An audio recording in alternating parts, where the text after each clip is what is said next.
You're watching Camnet News. Thank you so much for choosing us. My name is Sharon Kalimbola. The top stories on our desk this evening: jobless Zambian doctors protest. Patriotic Front Vice President LUBINDA reported to the Anti-Corruption Commission. ISOKA motorists agonize over the lack of a filling station. In international news, Senegalese protest demanding tougher laws against same-sex activities. And in sports news, National Sports Council urged to probe the non-payment of the AFCON winning team. On Monday, 21st February 2022, on National Matters, join Pastor Moses Chiluba as he hosts Given LUBINDA, the Patriotic Front acting president. For 10 years, you proved the Zambian people that you are capable of delivering. And yes, by the will of God, if it is indeed the will of God, you have been asked to reflect. Members of the Patriotic Front, wherever you are, identify each other. Stand together. Stand in support of each other. Be each other's brother's keeper. Don't miss at exactly 20:45 hours as they discuss various national matters. Invite others to participate through phoning on Skype, Zoom, WhatsApp and text messages. Make a date with us. Camnet TV, not just another channel.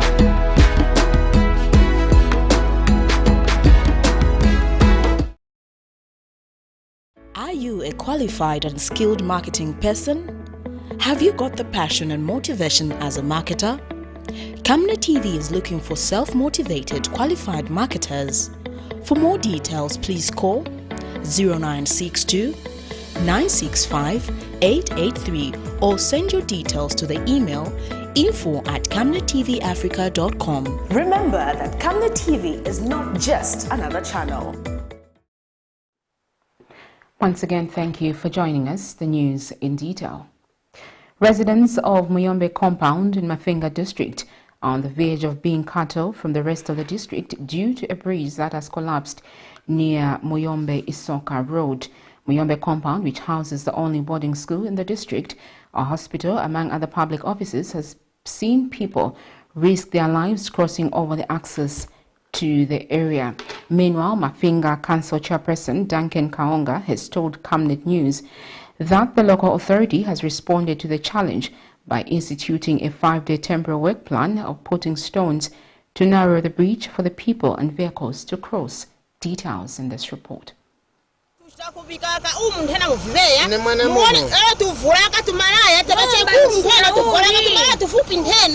They fear for their lives as they are on the verge of being cut off from the rest of the district due to the collapse of Bemba Bridge on Muyombe Isoka Road. These are the residents of Muyombe area in Mafinga district.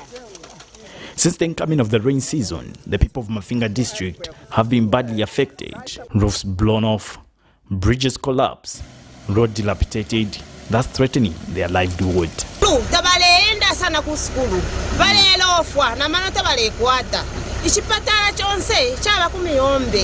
Na market yonse abakumiyombe fesa vitrefu amakemesi yonse abakumiyombe nomba pa mkwai bali vipisha sana lero twatote yakona batikapo na mabwe bwana twamkiromo. What worries them is the fact that Muyombe compound houses the only boarding school in the district, hospital, among other public offices, hence making this bridge critical for them to access public offices. And this has seen people risk their lives crossing to access services in the area. In response to the problem, Mafinga Council Chairperson Duncan Kaonga has told Camnet News that the local authority has instituted a 5-day temporary work plan of putting stones to narrow the bridge for the people and vehicles to cross. The government, although honorable, has always been knocking on the doors. What the biggest problem that we have are the crossing points. This stretch of Wemba Bridge is approximately about 700 meters in length. They have done the bill of quantities just to quantify how much is needed to do the works. We as local authority together with the DC's office have just been trying to do some remedial work, because just where we are here, it's very deep going down. So yesterday we worked together to bring some stones so that we could just put where it was very deep so that people could pass. Meanwhile, Area Member of Parliament Robert Chabinga says government has assured a bridge to be constructed under Images Fund, awaiting the end of the rains for a permanent structure to be put up. We've been told just some few minutes ago by Minister of Infrastructure that they are funding this bridge by this coming funding month end. They are sorting out without fail. The team should be on site as RDA, which I've confirmed by the Permanent Secretary from Lusaka. So basically, this is where we are, and as well as in the mountains, also it's a remedial. But the people here, all they want is the permanent solution, because we cannot go on every year in and out. We have the same problem. Not at all. All people want is all of us. We need. I'm telling you, we'll be receiving the so-called CDF, but how do you go and check the problem? Because that practically no roads. How do you move? There's totally nothing. Till then, the people of Mafinga district shall be made to endure the current challenges they are facing. Alex Shimba, Camnet News, Mafinga district in Muchinga province. Still in Muchinga province, where motorists in ISOKA district have appealed to the private and public institutions to set up more filling stations in the town to complement the existing ones. In an interview, Motorbike Rank 2 Secretary Lawrence Sinkala has told Camnet News that the current situation triggers fuel hikes by over 100% by street fuel sellers. They have since called on able entities to come on board and invest in the district to ease the transport business in the area. Alex Shishimba once again filed this report.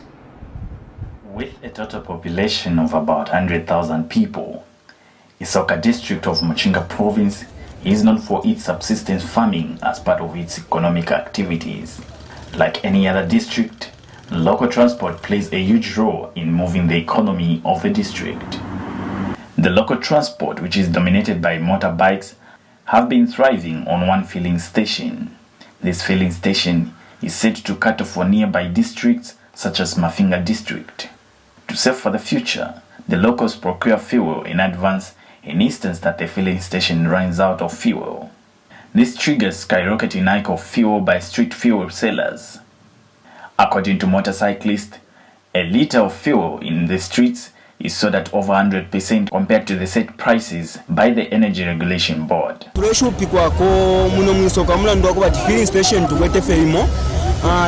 say last week fuel twalesta street whereby 2.5 twalesta muri 100 kwacha, and then nosonko batimbi mafuta mwinomo na vika mwamensha zauti ama motorbike yale kwatoko naika na filling station tulechura sana mafuta chakwe bati hapo, because filling station yaba feimo tulefa na filling station ivepo because aba mu street wale amukungula pada pene tulesta 2.5 100 kwacha mu street ngapo amafuta, so tulelomba mwe bakweta makapanga na filling station mwisoka kuti bapanga. And Motorbike Rank 2 Secretary Lawrence Sinkala notes that the business in ISOKA is becoming a challenge. Problem because fuel ngayapo pa filling station kwali bakwa guys bali abapitana na tuma containers balarunda sana emitengo ukuchira pa filling station such that ila fuma pali 50% bena iba 120%, so nomba abantu nga mwaisa barundire emitengo baleso okugana, so icho tungalomba chakwe bata at least mwisoka mukabeko na imbi filling station so that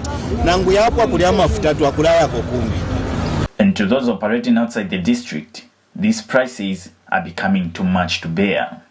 Filling station iliche imozi, so if at least ufunika ko ya nangu ya biro or ya tatu, so batiyangane ko shabe na filling station.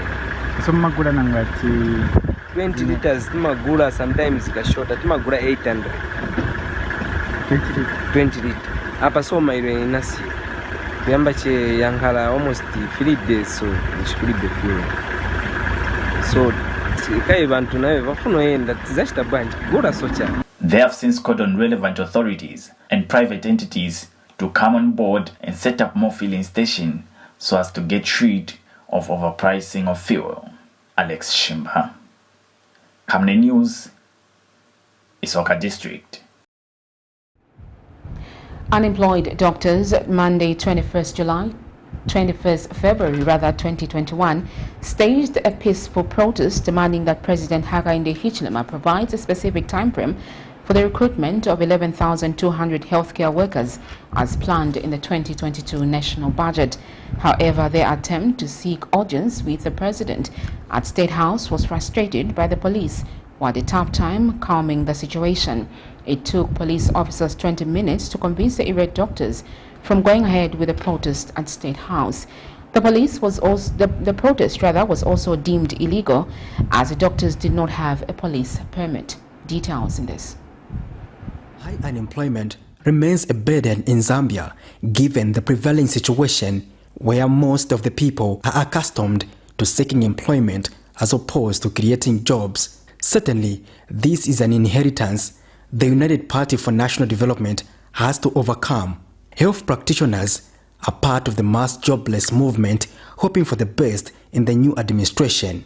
And prior to the August 12 general election, they staged a series of protests under the PF administration, which landed some of the doctors behind bars. Unemployed doctors, Monday 21st February 2022, staged a peaceful protest demanding that President Hakainde Hichilema provides a specific time frame for the recruitment of 11,200 health workers as indicated in the national budget.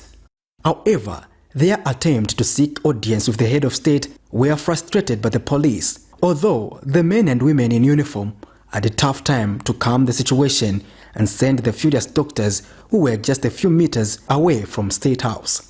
These grievances to me, but I'm just saying, can we find the right environment where we should go? No, excuse me. Where we should go in your campus? Then we don't have a campus. Where you can, yes, we belong to the streets now. To whichever destination, but now what you are doing is against the Public Order Act. So my appeal to you is maybe get back to the campus. You have already aired out your grievances. The police told the doctors that the protest was illegal because they had no police permit. The police later escorted back the doctors to Lijwe, where they were addressed by Ministry of Health officials. Speaking on behalf of the doctors, Dr. Wallace Ndumba says the Ministry of Health is failing to give a clear roadmap and specific time frame on when the recruitment process of health personnel will commence. Doctors are going to get employed. I know that is our concern. Personally, I lost count of the statements. So the same ministry, the permanent secretary, will issue a statement. The following day, the minister will issue a different statement. So all the statements are incoherent, very confusing. The doctors want to know the time frame on the recruitment process. When people want power, they come and campaign different fake campaign promises. Yes. Now it's time to deliver. They say they've been in government for less than 6 months, and yet we've got trips, we've got people with non-essential workers being employed. Health is a basic care need. It's one of the SDGs, one of the 10 SDGs, sustainable development goals, is healthcare. It is a necessity that we need. So why employ an entities, that is unnecessary individuals, and leave people who are actually needed? We've had incidences of which we have doctors, we have a person who delivered in the streets in Solwezi. We have one who delivered in a helicopter in Western Province. So that means that's a lack of staffing. And the Minister of Health Permanent Secretary Technical Services, Professor Lakson Kasonka, emphasizes that the doctors will be employed, saying the process of recruitment has already started. So transparent that it will be so clear who gets employed. You will get your CVs to me, you are wasting your time because I have no influence. It will be done in a methodical, systematic way that it is so open and transparent. And this is what we're spending time working on. You sit in this meeting all the time, planning, replanning, doing it in consultation with the public service management divisions so that it is done properly. And I said this before, the recruitment planning has started. The members of the press said, oh, Kasonka says that recruitment has started and is employing his relatives. My son is one of you. My son is a graduate. He's also sitting at home. So as a parent, when I leave in the morning, I feel pain to see my son sitting. So I share your grievances and your concerns. But know that recruitment for health workers will not... Patrick Soko, Camnet News in Lusaka. An economic analyst, Yusuf Dodia, has predicted mass job losses in some sectors of the economy if the looming electricity tariff is to be actualized. In an interview, Mr. Dodia cited the closure of the industrial hubs on the Copper Belt between 1970 and 1980 after an increase in the cost of electricity as an example of such changes in the economy. Recently, Kafue Steel threatened to lay off workers in an event that the power utility company goes through with the electricity tariff hike. Details in this report. The importance of electricity cannot be overemphasized, as it is the main input not only in household activities like cooking and baking, but also in production activities, and is one of the main drivers of the economy. The cost of electricity in Zambia has, however, remained a cause of concern for ordinary citizens and business owners, as it is said to be too costly. With the looming electricity tariff hike pending the conclusion on the cost of electricity study by relevant authorities, some businesses have threatened to lay off workers should the tariffs be hiked, citing reduced production. Kafue Steel Director Dr. Julius Kaoma made these sentiments recently in Kafue District. When you increase the electricity, the tariff also will reduce the production so that we can stabilize our operations. And in the future, when it stabilizes, when we can increase it. That means you have to start declare some people redundant, and we don't want a redundancy. Meanwhile, economic analyst Mr. Yusuf Dodia has cited the closure of industries on the Copper Belt in the 1970s due to an increase in electricity prices, stating that this is where Zambia could be headed. So we seem to come to that situation again, where ZESCO tariffs are going to have the same impact on many companies in Zambia, where they can no longer continue to manufacture because it's too expensive, and they move to trade. And for certain companies, like for example the companies that are dealing in steel, that are processing steel, companies that are using electricity to process domestic raw material, they may have to shut down completely. Because if you look at a steel factory with all the warehousing and the equipment they have, it's not so easy for them to say, let me just shut down my operation because the electricity tariffs are too high, and I do something similar on the side. You can't do any kind of manufacturing if the ZESCO tariffs are high. So our steel companies are likely to shut down.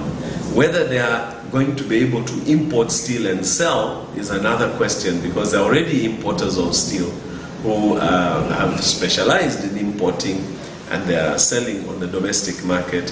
I think that those kind of manufacturers will probably just have to shut down their operation and look for buyers to come and buy off that operation, which is really reducing and retarding national development. He therefore says the increase should be done gradually and strategically to prevent any negative effects on the economy and people's livelihoods. Zipporah Mshala, Camnet News, Lusaka. The United Party for National Development Alliance has formally reported former Kawata Member of Parliament Given Lubinda to the Anti-Corruption Commission for allegedly turning the Kawata Skills Development Center into personal property during his tenure of office. Speaking shortly to the media Monday, Kamwala Ward 5 Area Councillor Mainda Smata has threatened that youths from the UPND will ensure that the former Kawata lawmaker does not access the skills center if the Corruption Commission fails to respond to this within 2 weeks.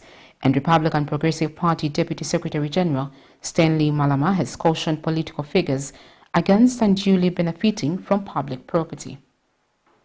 This is Kawata Skills Development Center in Lusaka, one of the public properties whose ownership has been under debate since the change of government in August 2021. Among the services that youth could acquire from the center were tailoring, catering, and carpentry, among others. It is, however, alleged by concerned stakeholders in the constituency that former Kawata lawmaker Mr. Given Lubinda personalized the property during his stay in office, hence disadvantaging the community.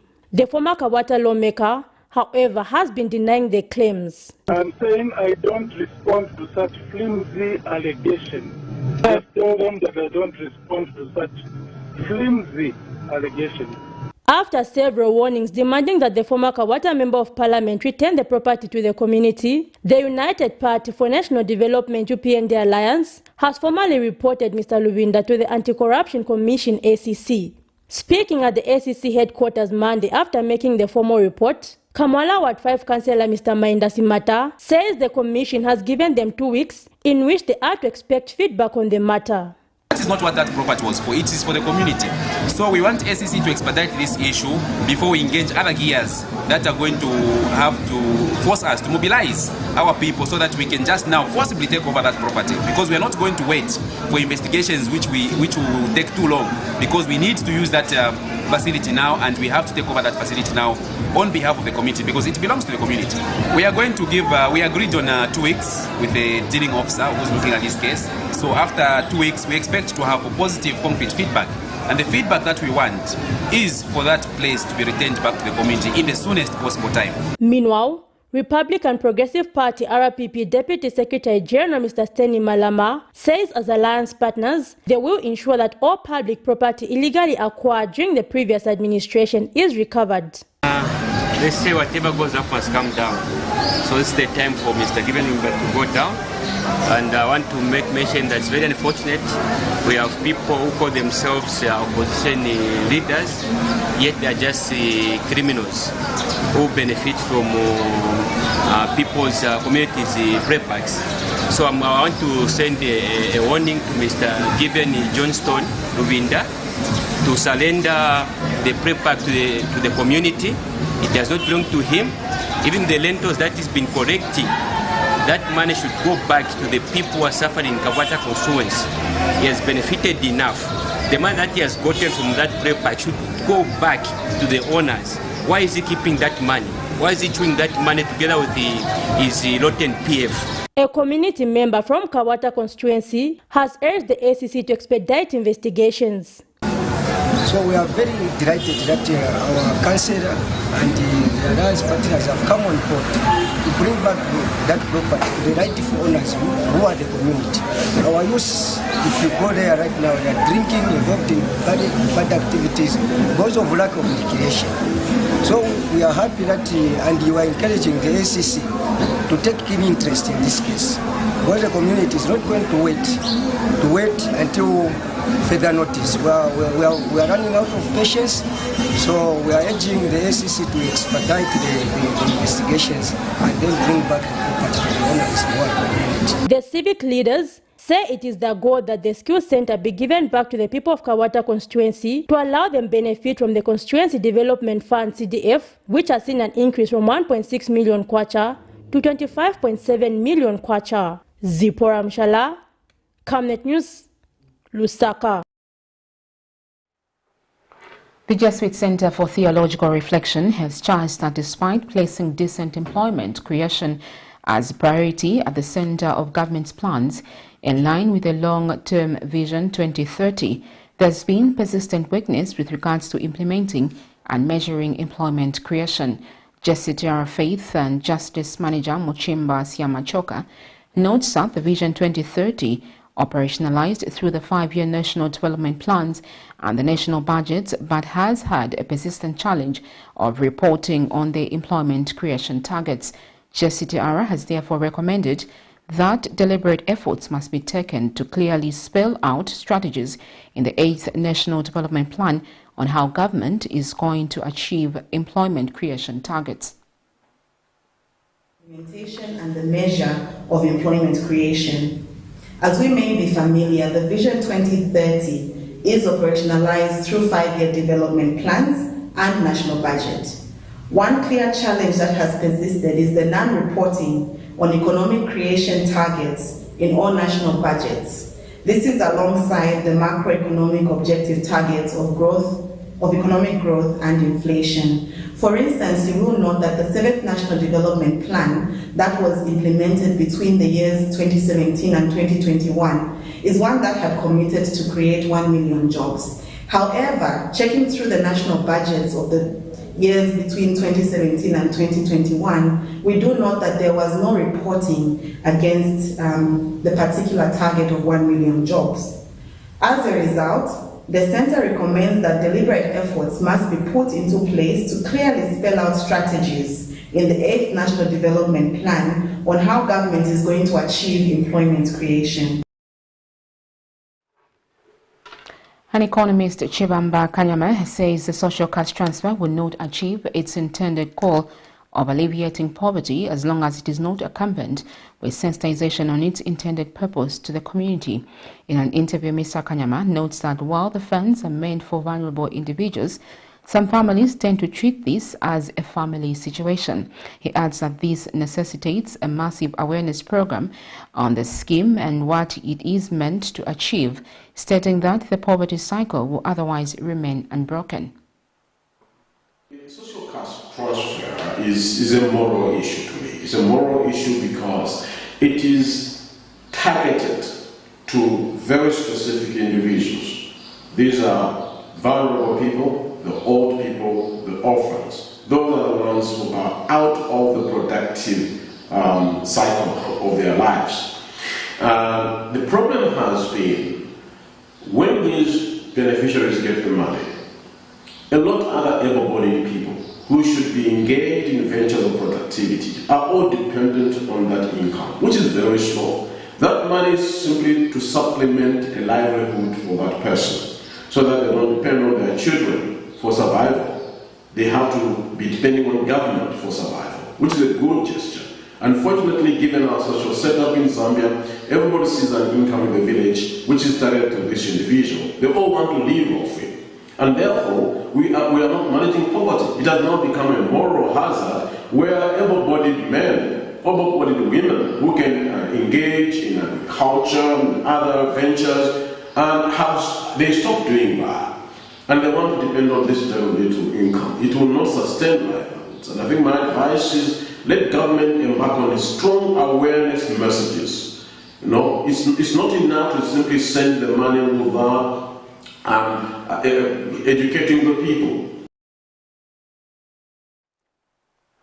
Two church organizations have entered into an agreement with Living Water International to provide clean water to members of the public in selected communities across the country. Living Water Country Director Ambaye Zekewos says the MOU signed today will compel the organizations involved to mobilize communities and provide them with clean water. The organizations involved have unanimously agreed that WASH programs are vital to the well-being of human beings countrywide. Meanwhile, Evangelical Fellowship of Zambia representative Bishop Andrew Mwenda says it is commendable to see a Christian non-governmental organization to grant Zambians an opportunity to be part of those who contribute towards resolving local water challenges. Details in this report. With over 50% of Zambia's population living in abject poverty, water and sanitation are a direct correlation to this situation, which calls for concerted effort to alleviate. The sad development being experienced countrywide has seen the church organizations sign MOUs to help meet the wash needs of the people. Living Waters, Caritas Zambia and the EFC have signed this understanding, which will see them provide water to various communities countrywide. Living Waters Country Director Ambaye Zekewos says this is part of the church's contribution to uplifting the living standards of the people. The organization has already been working with churches within the communities we serve. A need was observed to engage with churches of a higher level by establishing memorandum of understandings with church mother bodies. The partnership will not only enhance Living Water International's work in communities, but churches will also have the opportunity to gain knowledge, improved wash, and vehicles that will be used to impact the people they serve beyond just attending to spiritual needs. I know these are not the only church Mazar bodies. An Evangelical Fellowship of Zambia Executive Director, Bishop Andrew Mwenda, says EFC's mission is to identify, empower and mobilize evangelical churches and agencies to effective evangelism and transformation of Zambia, describing this development as timely. Me further to commend Living Waters International for the work that you are doing in needy communities in the country. It is commendable to see a Christian non-government organization of your caliber granting Zambians an opportunity to be part of those who contribute towards resolving local water challenges. Your efforts to empower vulnerable local communities is practical. In a practical way, is really commendable. The MOU which we signed today has come at a time when the Evangelical Fellowship of Zambia has rolled out a five-year radical integral missions plan, strategic plan for 2021 to 2025, which includes, among other things, a call for the contribution to the reduction of carbon dioxide as part of dealing with climate change and strengthening partnership with organizations such as yours and different government departments to effectively serve members of the public. Meanwhile, Caritas Zambia Executive Director, Mr. Eugene Kabilika, knows that human development cannot be achieved without proper wash programs, as it is an integral part of life. I believe that small-scale farmers, continuous access to water can not only give them drinking water, which is safe, but it can also make sure that they continuously produce their food throughout the year. As you know, most of our farmers depend on rain. So maybe this is the time you can shift them from depending on both rain and water that they can enjoy. And therefore, we'll have production in the villages throughout the year. Not during the rain season they produce, and after the rain season is over, they harvest, and then they sit and wait for the rain to come. But they will be busy throughout the year. This will increase production of food in our country, and it will lead to development of the country. So this is why Living Waters International Zambia and Caritas Zambia have agreed to enter into a program. Reporting for Camnet News in Lusaka. You're watching Camnet News. We take our first set of commercials. When we return, we have more interesting stories. Stay with us. We welcome you to the wonderful world of Savenda Electronics. At Savenda Electronics, we pride ourselves in manufacturing high-quality electricity and water meters. Boasting of the first of its kind state-of-the-art manufacturing plant in Zambia, Savenda Electronics manufactures customized smart electricity and water meters of international standards for both the local and international water and electricity utility companies. Our highly computerized factory, run by qualified staff, makes, calibrates, and electronically tests the smart meters to ensure only those meeting customer specifications are delivered to the market. Some of the main features which come with our meters includes notifications about low units, tempering, low battery, and many more customized features. Savenda Electronics provides on and off-site after-sales service and has favorable contract terms for water and electricity utility companies. Savenda Electronics, the real deal. On Monday, 21st February 2022, on National Matters, join Pastor Moses Chiluba as he hosts Given LUBINDA, the Patriotic Front acting president. For 10 years, you proved the Zambian people that you are capable of delivering. And yes, by the will of God, if it is indeed the will of God, you have been asked to reflect.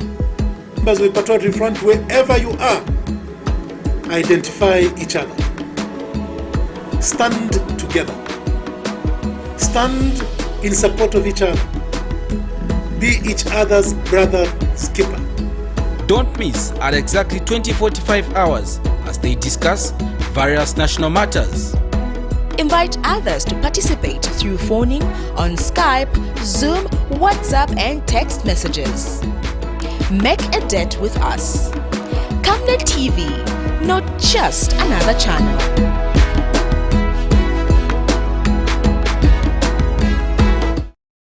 Team, the trajectory of the business looks very positive, and it looks like we'll be able to launch the She has so much data. Mom. Yes, baby. It says here, global warming and climate change is caused by the pollution from careless activities of human beings. Wow! Son, do you know I can turn my phone into a TV remote? How's that possible? It's so easy. Check this out. Be smart, be fast with mega data from Zamtel. Get your 15 GB mobile data for only 100 kwacha, 30 GB mobile data for only 200 kwacha, and your 70 GB LTE data bundle with free Netflix, YouTube, Facebook, and WhatsApp. Visit our Facebook page, website, or service centers countrywide for more information. Zamtel, your digital lifestyle partner. Do you have an extra car? Then make yourself extra money. We would like to put that car, yes, that car parked there, to good use to make you extra money on the side just through its service while keeping it safe and secure. Call 0765 02 3883 to register your vehicle with us today. Delpo Services. Service beyond satisfaction. Welcome back. Thank you for staying on. The National Union of Public and Private Educators of Zambia General Secretary Nelson Mwale has called on government to prioritize improving school infrastructure in rural areas. In an interview with Camnet News, Mr. Mwale says poor infrastructure is one of the reasons why most teachers despise working in rural areas. Mr. Mwale was reacting to a story recently carried on Camnet TV of a poor state of infrastructure at Makwivi Primary School in Nalolo District of Northwestern Province. The Ministry of Education upholds the principle that every individual has an equal right to education opportunity. This means that every individual child, regardless of personal circumstances or capacity, has a right of access to and participate in the education system. The story of poor school infrastructure in Western Province is not new. 1st April 2014, then Western Province Minister Josephine Limata bemoaned the poor state of school infrastructure in the province. Recently, a lawmaker, Imangawa Munyima, also bemoaned the poor infrastructure at Makwiwi Primary School. Munyima wants this to change under the new government. It is our intention through the CDF and probably other channels to improve. We already approved. That said, National Union of Private and Public Education Secretary General Nelson Mwale has called on government to prioritize improving school infrastructure in rural areas. To call upon the new Dawn government to ensure that in places where school infrastructure leaves a lot to be desired, I think much must be done. Having said that, I want to make a mention that in as much as we appreciate the free education that the new Dawn government has brought from grade 1 up to grade 12, infrastructure development must be priority number one. Mr. Mwale says poor school infrastructure is one of the reasons most teachers perform less to their expectations. Places where children are still sitting down, there are no desks. We see a number of places where any simple rain that comes about, the roof is blown off. We see a number of places where the roofs are still leaking. And so we are saying, in as much as free education is being... Blessings Chakwila, Camnet News, Lusaka. Chadley House School Board of Directors and the Community Awareness Committee has observed that the drive to steer inclusive education in line with sustainable development goals cannot be left to government alone. Sustainable Development Goal number 4 seeks to ensure inclusive and equitable quality education and promote lifelong learning opportunities for all. And Chadley House School Chairperson Boniface Chitambala says they adopted Palabana Community School in 2018 to provide aid in terms of school stationery, furniture, cleaning materials, clothes and shoes. And Mr. Chitambala made the remarks when he handed over a project of the construction of an ablution book worth 39,000 kwacha.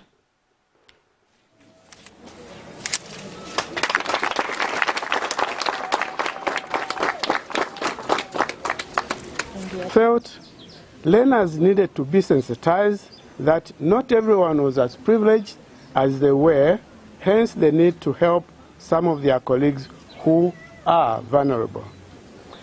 This is done through a Drop a Coin campaign run by Chadley House School and through donations such as clothes, shoes, stationery, furniture, and any other items that the children can lay their hands on. The school staff and learners are very active at making these donations because they have seen how some of the lives have been transformed through donations.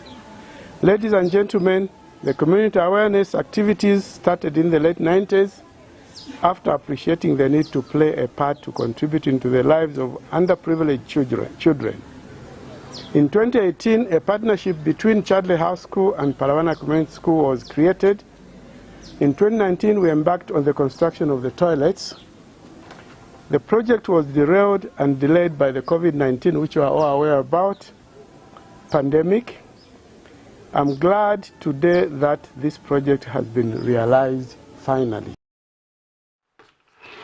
Tourism Minister Rodney Sikumba has announced Zambia's participation at the African Meetings and Events Professionals Education Congress, which is scheduled to take place 7th to 8th April 2022 in Lusaka, and the upcoming Meetings Africa taking place in South Africa from 28th February to 2nd March 2022.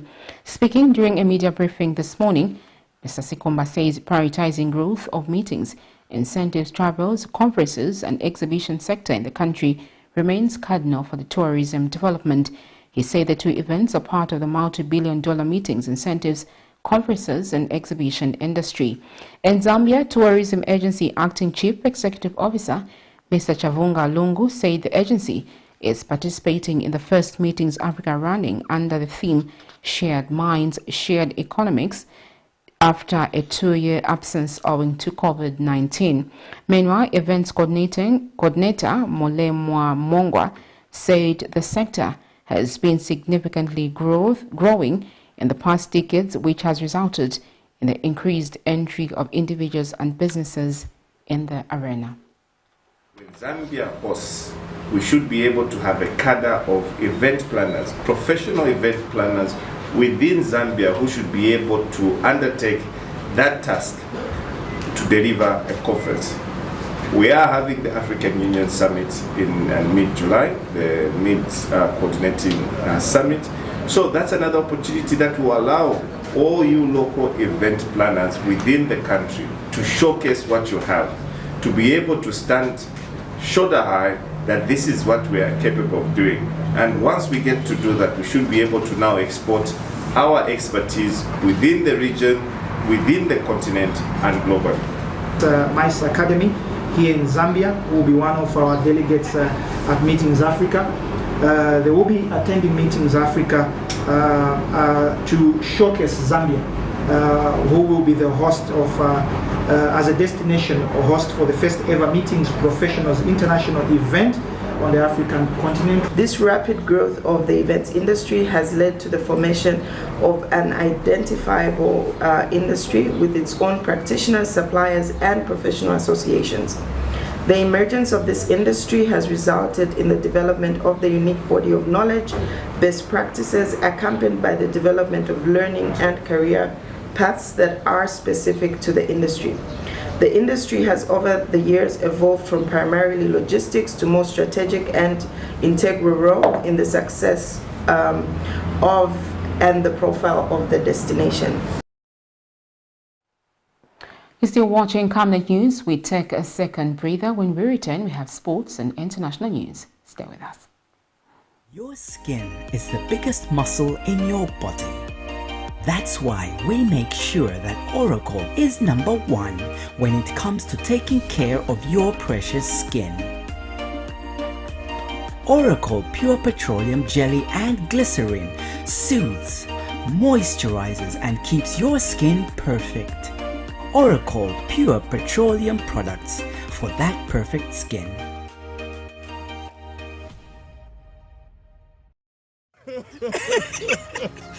You know I can take her a bit. Yes, my dear. I was thinking of getting you a Bugatti on your birthday. Really? I'm quiet. My name is Yana.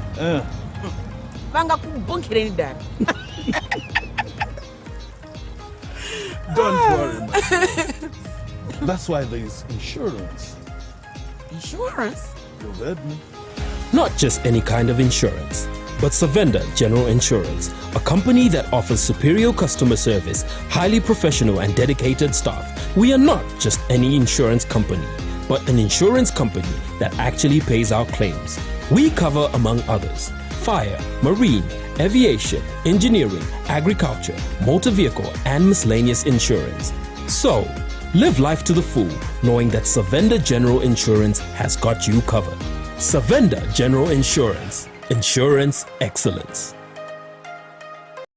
Camnet TV is becoming big and better. You can now watch Camnet TV wherever you are around the world, simply by downloading the Camnet TV app.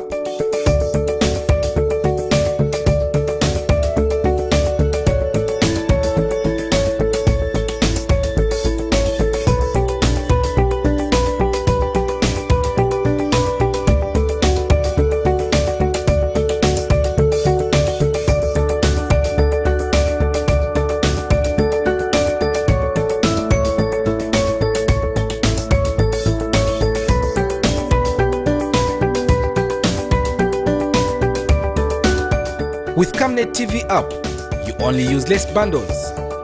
Camnet TV, not just another channel.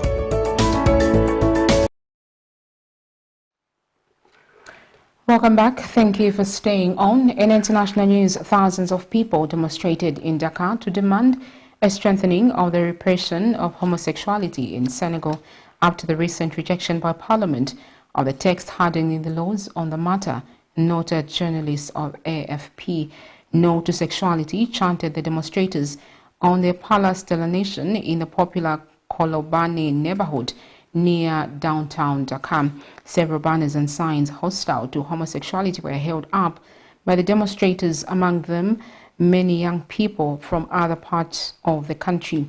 Members of Parliament supporting the supposed law to crack down on homosexuality, which was rejected by Parliament in January. Politicians and members of civil society participated in the demonstrations, which was without incident by law enforcement officials. Here is a roundup of international news. A sea of heads at a massive ground in Dakar, Senegal's capital, as thousands demonstrated Sunday to demand a strengthening of the repression of homosexuality in the West African nation. The demonstration comes after the recent rejection by the Parliament of a text hardening the laws on homosexuality.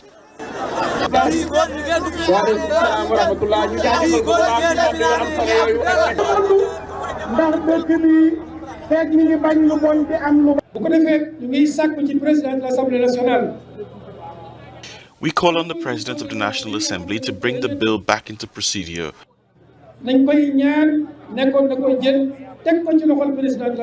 So that the MPs can examine it again and adopt it in plenary session. We give him 10 days to do so. This will allow us to know the MPs who are with the people and those who are against the people. We can see that the state is neglecting certain things. It's a bit suspicious. It's as if it was hiding certain things from us. We wanted to vote the law in the National Assembly, but they totally refused our law.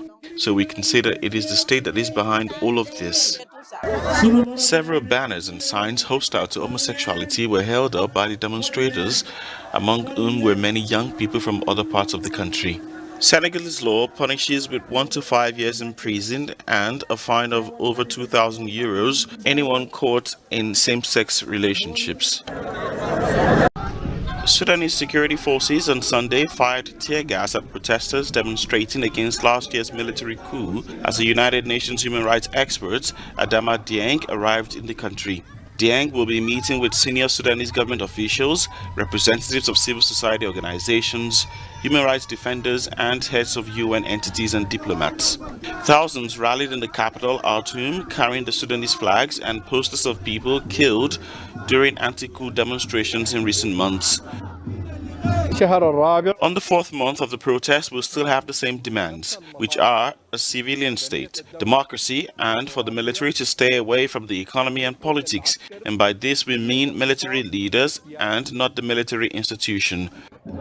نعني قادة العسكر وليس المؤسسة العسكرية. The security forces fired tear gas and wounded several protesters who were heading toward the presidential palace in central Khartoum. They are the ones killing us. They killed 81 of us, while they haven't lost anyone amongst them. This is the peace that we live in. We began an attrition campaign on October 25, the day of the coup, and this is our third month, and we will keep going. Regular protests have rocked Sudan since Army Chief Abdel Fattah al-Burhan led a military takeover in October, sparking international condemnation. In one of South Africa's roughest townships, an overcrowded and dilapidated housing complex has maintained one rule for decades: no men allowed. Women who live here have to bear the tough conditions associated to these hostels, like lack of electricity, water, and security. Some even struggle to even feed their children. Now we are visiting the households at their houses. So as you can see, this is one of the hostels, but this is a single-sex hostel. It's a female hostel, where these females, some of them are staying with their children, which they're staying as a household. Originally, these hostels were built by the white supremacist apartheid government to house black men on the edge of South Africa's cities. Right now, they lay in dilapidated state, lacking basic amenities. Serious, we are not working. We are staying in the place, how the place is looking like, because there is no electricity, there's no water. Yeah, we are not working. Each flat comprises a single room with a single mattress, but lots of inhabitants. The rent is cheap, about $6 a month, but it's rarely paid. Built in 1972, the hostel has survived decades of change, but the threat of violence remains terrifyingly real.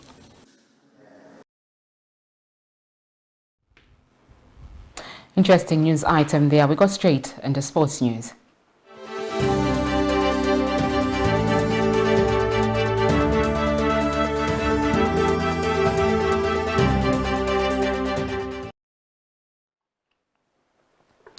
A football administrator, Ricky Mfunda, says the National Sports Council of Zambia should set up an independent inquiry to probe allegations that FAS is not paying players their allowances.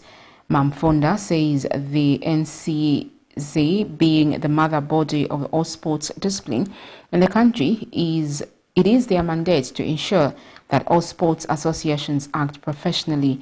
Mfunda adds that the current blame game being experienced between ex-Chipolo Polo players and ex-FAS officials and current FAS officials is not good for the development of football. To National Sports Council of Zambia is to try and bring closure to this matter. What we've noticed in the past few days or few weeks is that there's been so much blame game between involving the former senior players of AFCON, the team that won us the AFCON in 2012, the former officials at FAS and the current officials at FAS. So what we are looking for as football stakeholders is for the National Sports Council of Zambia to help us to bring sanity, because in the absence of sanity in football, in as far as closure is concerned with this matter, it is bound to to skyrocket into a situation where we will all fail to concentrate on developing the sport, but we will be concentrating on arguing every day concerning something that happened in 2012. Well, that item ends our news this evening. The headlines once again. Jobless Zambian doctors protest.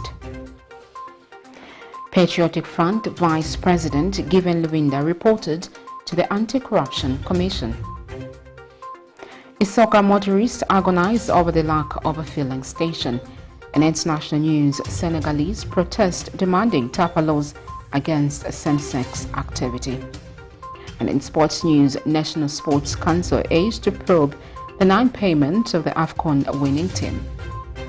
We now look at the Camnet verse of the day, and it's coming from John 15, verse 5 to 6, and it reads, I am the vine, you are the branches. The one who remains in me and I in him produces much fruit, because you can do nothing without me. If anyone does not remain in me, he is thrown aside like a branch and he withers. They gather them, throw them into the fire, and they are burned. Well, thank you so much for choosing Camnet TV. My name is Sharon Kalimula. Good night and keep watching the station.